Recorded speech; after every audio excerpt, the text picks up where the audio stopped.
Саламатсыздар, урматтуу коллегалар. 1-май округу Сурабалдиева. Микрофон улатабы? Урматтуу төрага, биз сизди шайлап жатканда сиз депутаттардын үнү болом, атасы болом, коргоп турам деп бияктан убада бергенсиз. Ошондуктан бир добуштан шайлап бергенбиз. Эми кечээкү кабинет боюнча эми ар кандай ой пикирлер болуп атат. Бирок аякта кол койгон Эльмира Усеновнада кеп эмес да. Кабинеттен чыгарып жатканда УКМКнын 2 кызматкери келип маңдайында туруп чыгартышкан. Аны парламентте бүт баары билишет. Анан аялдарга жабышкан деле баарыбыз кыйынбыз. Но дело же не в этой женщине. Бул биринчиси. Экинчиси, Кемпирабадка каршы берген депутаттардын баарына коркут үркүтүүлөр болуп жатат. Сиз унчукпай отура берсеңиздер, ошол 19 депутат биз кейип баштайбыз. Биз сизди эмнеге шайладык? Бизди коргой албасаңыздар. Кстати, у меня вчера было день рождения. Урматтуу Камчек Кыдыршаевич, сизге чоң рахмат. Мен туулган күнүмө берген белеңизди мен эч качан унутпайм. Менин бир тууганыма иш козгойм деп коркуткан УКМК кызматкерлерин мен да унутпайм. Бирок мен 5 октябрда 2020 жылы 2 жылдан кийин парламентке келсем, ушинтип мени УКМК коркутат деп ойлогон эмесмин. Дигече депутаттар менен сүйлөшсөм, бардыгын тааныш туугандар эмес, жакындарын баарын жумуштан алыныптыр. Менин жакын туугандарым мамлекеттик кызматта жок экен, алыскыларын да жумуштан алып атышыптыр. Бул мындай уят нерсе. УКМК ушуга чейин барсаңар, анан оокат бизнесиңер тартып алам десеңер, бул Бакиевдин заманында да мындай болгон эмес. Менин атамды 2005 жылы Бакиевдер атып кеткенде, ошондо бир ушундай ызычы болгон. Жайында 2 ай коркутуп үркүтүп текшерип чыктыңар. Анда Акылбек Усенбекович кабинетине чейин барган, президентке чейин жеткем. Ошондо деген кандай сөз болду эле билесизби, урматтуу төрага? Сурабалдиева деген чүйдүн элин көтөрүп деген митинг даярдап атыптыр деп. Аудиозапись бар деп. Ошол аудиозаписти бергиле десем, Акылбек Усенбековичтин кабинетине барсам, мага кол саат белек кылып, грамота берип, ошентип мындай кутулуп кетирген. Бул сентябрдын аягында бүткөн иш. Мына 2 ай өтө элек, эми УКМК кызматкерлери менин туугандарым бизнестерине келишип, коркутуп атыштыр.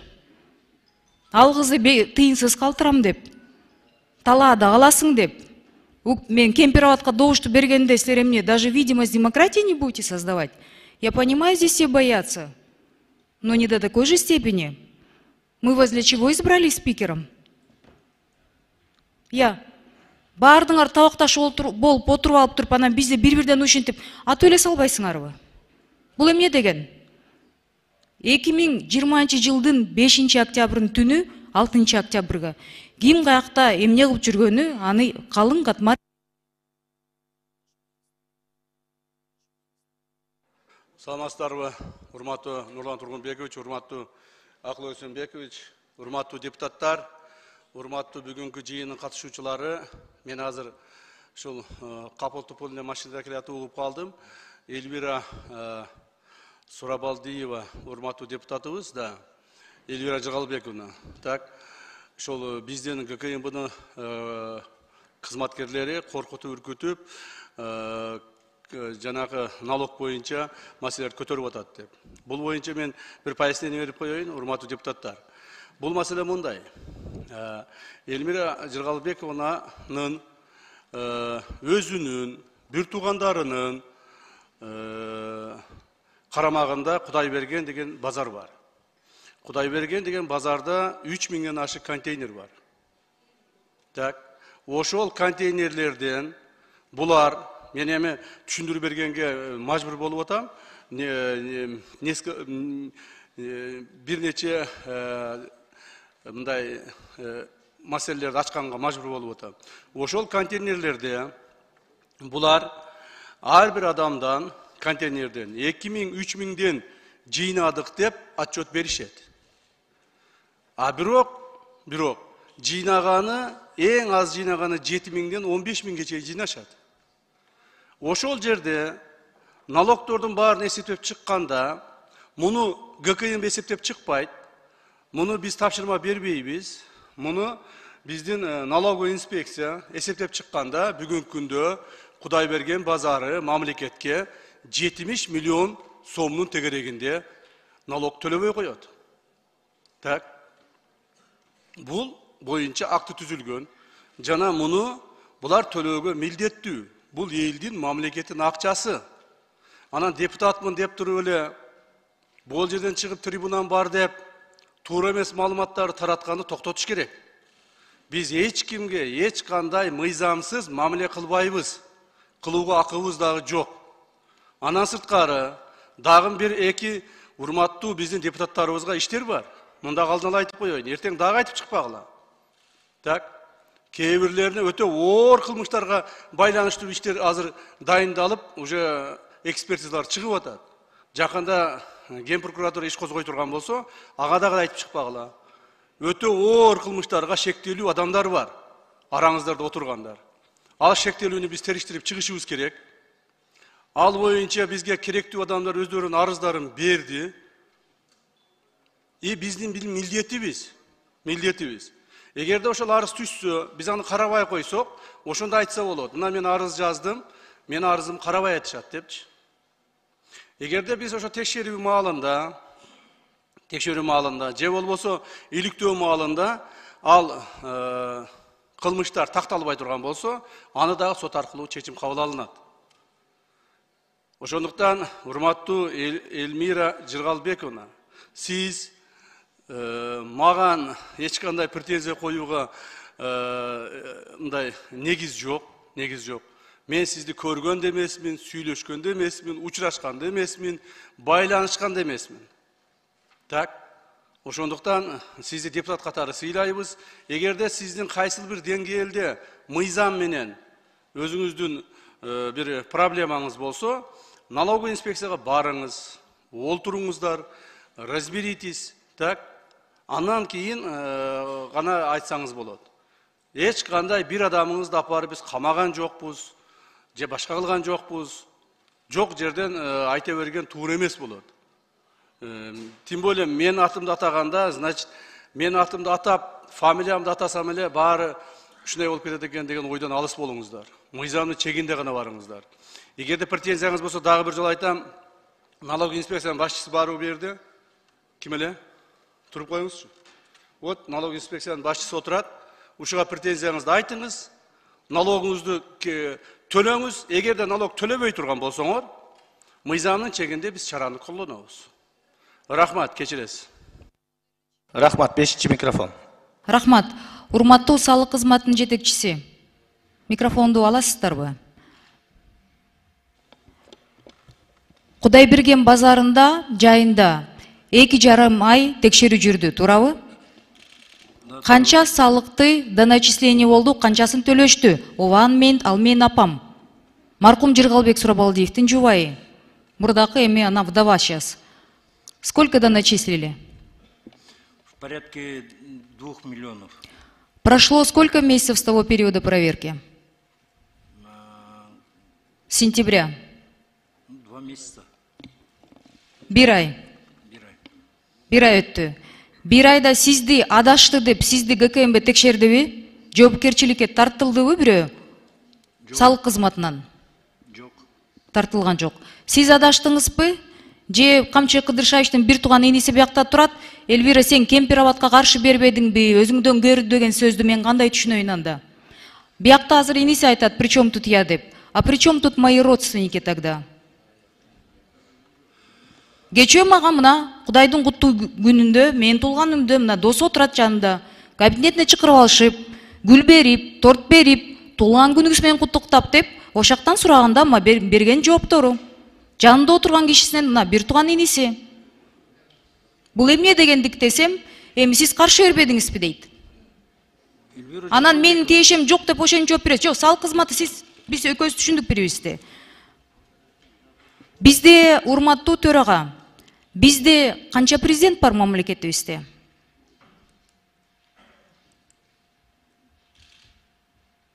Бир президент, туурабы? А у меня такое ощущение, что у нас 2 президента.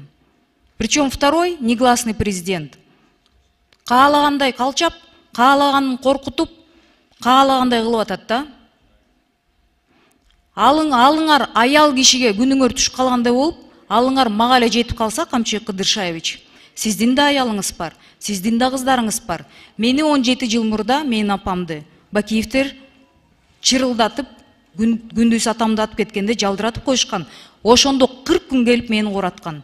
17 жылдан кийин тарых кайталанып жатат. Азыр бияктан деген я тут не при делах, я тут ни при чем деп алдабаңыз. 2 ай мурда салык кызмат эмне келип кетти анда? Азыр 1 айдан кийин өчөшкөндө болуп эмне майдаланып атасыз? Кабинеттен кууп чыктыңыз. УКМКнын биякта ар бирөөсүнө мына биякта отурган депутаттар сүйлөй албай да калышты. Баары айтып атат. Кечээ бүт кыдырып чыктым каршы бергендерди. Менде мамлекеттик кызматта иштеген туугандарым жок экен. Баарын кетирдиңиздер. Кечээ болсо кыргыздын жараны экен, аны вообще кууп салдыңар. Сизге жакпаганын баарын кууп, атып эле салбайсыздарбы? Жакпайт экен айтканыңыз. Айтышпай да калды сиз менен эч ким. Мушташы эле тиги эркек киши болуп деген тиги биякта бирөө сүйлөсө, аны да кабинеттин эртеси күнү. Это мелочность. Я настолько вас разочарована, я была совсем другого мнения. Но меня больше пугает то, что... Рахмат. Урматтуу депутаттар, мен бир нерсени айтып коеюн. Жеке маселени, ушул жеке өзүңөрдүн маселеңерди ушул жерде разборка кылбасаңыздар. Давай биз негизги иштик аткарайлы. Ато ар ким чыгып алып эле өзүңөрдүн маселеңерди айта бересиңер бул жерде. Анан чоң немеге айланып кетип атат. Айтылды, делди, эми кайма айтышып бу жерде отурбайлы да, биз иштейли да, урматтуу депутаттар. 1 секунд мен айтып коеюнчу, уруксат берсеңиз. 1 секунд айтып коеюн, мага жооп берүү.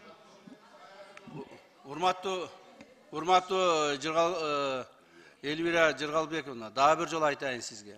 Сизди мен көргөн да жокмун, сүйлөшкөн да жокмун, уккан да жокмун, билген да жокмун, эч кандай сиз менен байланышым жок. Бул бир. Ким менен байланышыңыз болсо ошого таарынам. Так, эч кандай мамлекетте канча президент бар экенин билбесеңиз, анда уят эмеспи сизге. Анан сырткары майдаланып мен эч нерсе кылган жерим жок. Кечеки жараныңыздын, сиздин жараныбыз деп ататкан адамдын чыгарылышын ага дагы эми сөз бересизби, бербейсизби же тартиптүүрөөк болбойсузбу? Сизди угуп турдум го. Тартиптүүрөөк болуп туруңуз, пожалуйста. Так. Анан каяктагы эле жок нерселерге менин атымды жабыштырып айта бербең да. Кечеки соттун чечимин, сот чечим чыгарды. Ички иштер министрлиги расследование жүргүздү. Прокуратура аны утвердить этти. Причем тут я? Еще раз говорю. Ну, естественно. Это не я, не наше ведомство. Суд принял решение и выдворили. И что я должен? Я даже об этом не знал. Понимаете ли? Я бегаю по командировкам, работаю, уже 2 дня встречаю коллег. И я даже не знал о том, что его выдворили. Только ночью, когда домой приехал, после этого узнал. Во-вторых, вы ознакомьтесь, почему его как бы выдворили. Анан эми жөнөн айта бересиз, уят эмеспи? Сиз акылдуу адамсыз. Ал эми сиздин атаңыз боюнча атамды өлтүрүп койду дейсиз. Атаңызды өлтүрүп койсо, ал убакта мен 2005-жылы депутат элем. Атаңыз как раз атып койгондон кийин 15 мүнөттөн кийин жанынан мен жетип барганмын. Билбесеңиз. Так, ошол жерде мына биз ошол жерде көргөнбүз ошонун бардыгын. Мени эч кандай билбейт деп айта бербеңиз. Кимдин эмне кылганын да өзүңүз жакшы билесиз. Алар менен кайра достошуп жүрөсүз. Ички иштер министрлиги барбы?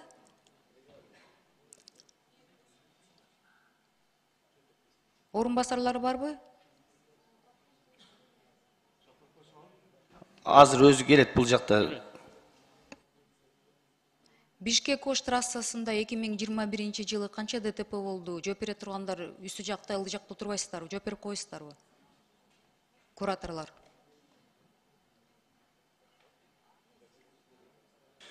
Барбы, ким жооп берет? Келеби? Күтүп турайлы, келгенге чейин Акылбек Усенбекович.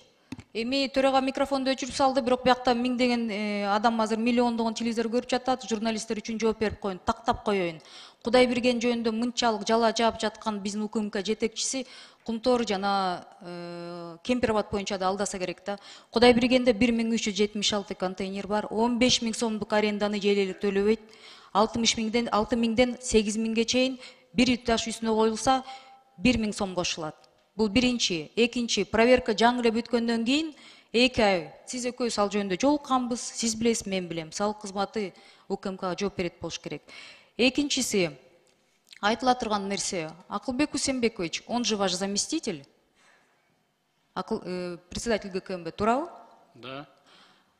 После тех слов, которые публично сказаны, вы готовы организовать встречную, зеркальную проверку на происхождение капитала семьи Сурабалдиевых и семьи Ташеевых? С включением всех депутатов Чогоркеңеша в состав комиссии и членов правительства. Если вы на это готовы пойти, если президент сейчас нас смотрит, я на это готова пойти. И мы посмотрим, кто платит в этой стране налоги, кто не платит, кто как разбогател. Захотите, может, давайте и вас проверим, и ваших заместителей остальных, и министров. Потому что такой переход на личности, такое оскорбление, настолько много вранья в микрофон. Кызматтын аркасы менен жабылып туруп, мен УКМКмын деп элдин баарын коркутуп, бул биринчиси. Экинчиси, улуу трибунадан туруп туруп, 3 эсе 15 миңдем деп мен каратып туруп, жалдыратып туруп, муяктан деген алдаганы, бул Кудайга жакпайт. Эгер трибунадан УКМК мынтип алдаса, Кемпир абад боюнча, Кумтор боюнча, значит, точно алдап атасыңар. Эльвира Жыргалбековна, Конституция боюнча депутат өзүнүн шайлоочулардын астында, анан өзүнүн уятынын астында эле жооп берет.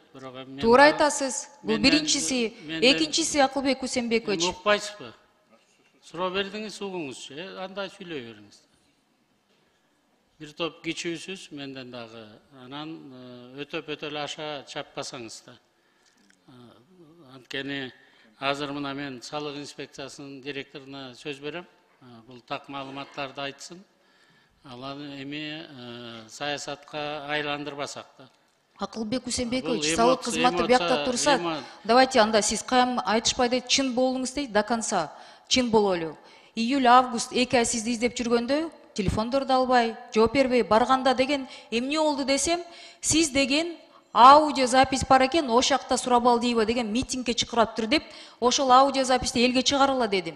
Мен элди алдабайм, мен чыгымчыл эмесмин.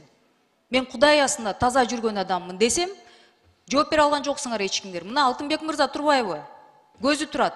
Алдабайт бул киши. Экөөбүз отуруп сүйлөшкөндө деле, кайсы аудио запись десем, өкмөттө целое совещание кылып, Сурабалдиева чүйдө сентябрда митинг көтөрөм деп аттыр. Ошону таап бергиле дедим. Таап берген жоксуздар. Азыр болсо 2 ай өттү, кайра эле. Бул эмне деген давление? Анан деген на личные дела не переходить дейсиз, урматтуу төрага. Өтпөйт элем. Бирдеме көтөрсөң эле сен душмансың, оппозициянан тиги Мадумаров жанында жүрөсүң. Мен бул киши менен закрытый заседанияда 2 жолу урушкам. 90 депутат күбө. Достчугубуз жок экөөбүздүн ортобузда. Бирок Рахмат. Кийинки сөз депутат жооп берсин, анда салык кызматы директору жооп берет. Эльвира Жыргалбековна, бул жерден до начисления произошло 40 миллионов основной суммы. Здесь налоговой службой было выявлено в том, что ИП Мусахаджаев за каждый контейнер выплачивала бюджет по 5500 в среднем. При этом фактически с предпринимателей за каждый контейнер в среднем брали 8,5. Болгон ушун эле до начисления кылганбыз, там 40 миллионов основная и 30 это санкция пеня. Здесь политические штуки деле жок, бул жерде болгон ошол мы выявили, да, наша налоговая служба было выявлено. Здесь никого не было, никакого поручения не было. Болгону ошол жерде директордан, управляющие, они были все с этим актом согласны. Рахмат, 5-чи микрофон. Алтынбек мырза, экөөбүз кабинетте отурганда тиги базардын ичиндеги туалетке чейин киргениңиздер сөзү бар, базардын тегерегинде чайчылардын баарын төлөттүрөбүз деген сөз бар. Ошону деген ККМди көтөргөндө мен Акылбек Усенбековичке кирип айткам. Чайчылар менен туалетке чейин Бакиевдин ордуна мага кирген. Бул биринчиси. Экинчи таштарды оокат кылып атасыңар деген сөзгө чейин жеткенбиз экөөбүз. Кайым айтышкан жокпуз, бирок ошактан 3 саат отуруп сүйлөшкөнбүз. Аягында пальцем вверх показали, сказали: вы обидели шефов, идите туда деп. Надеюсь, вы это отрицать не будете. Анан саясат, мен түшүнүп атам азыр, вы должны перед руководством оправдаться и все такое. Дело не в этом. Почему УКМК Давид, вот таким образом, мен бизнесмен корксом, мен парламентке келбей болчумун биринчи. Жээнбеков 25 жылга каматам дегенде мен 5 октябрда чыкканмын. Мен андан коркпойм. Кудай бар. Камалып чыккандар деле президент болду бизде. Бирок монтип аялга күчүңөрдү көргөзүп, ушинтип коркутуп үркүттү эркектикке жакпайт, жатпайт биринчи. Болот Темиров, Камчек Кыдыршаевичтин происхождение капиталасын видеолор чыгаргандан кийин камалып чыгарып салдыңар. Бул экинчиси. Үчүнчүсү, сүйлөгөн адамдардын баарын кекиртектен алып атасыңар. Мына буякта 19 депутат отурат. Бир-бирден камерасыз бүт айтып атат. Мамлекеттик кызматта жумуштабы иштегендердин баарын кууп чыктыңар деп. Садыр Нуркожоевич, сиз карап турасызбы? Көрүп турасызбы бул видеону? Биз ушул үчүн октябрда чыктык белек. Үмүт ушул үчүн каза болду беле. 1,5 миң бала жарадар болду. Ушул үчүн жарадар болду беле. Чындык какта жатат? Же күчтөбү? Рахмат.